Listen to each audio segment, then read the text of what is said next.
মানুষ হওয়া নিয়ে একটু আলোচনা করি। মানুষ হওয়ার একটা ধাপ আছে, যে ধাপগুলো পার না করলে একটা মানুষ মানুষ হতে পারে না।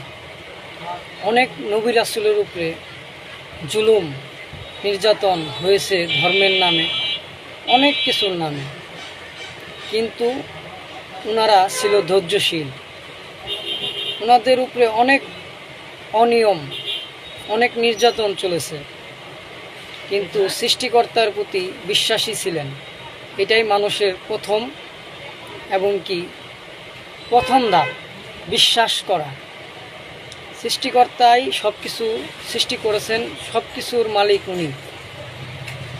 তো ধৈর্যশীল হইলে আপনি দেখতে পারবেন এই অমানুষদের অস্তিত্ব খুঁজে পাবেন না।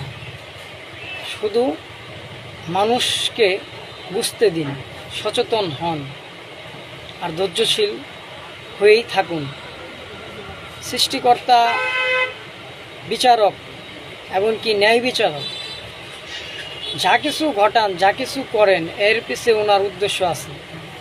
উনি সবচেয়ে বড় কৌশলকারী। তো আমরা যেন সবাই মানুষ আগে হতে পারি। মানুষ হতে পারলে সেন ধার্মিক ধর্ম সব কিছুই সুন্দরভাবে চলবে। তো সকল ভাই বোন ভালো থাকবেন, শুভকামনা রইল।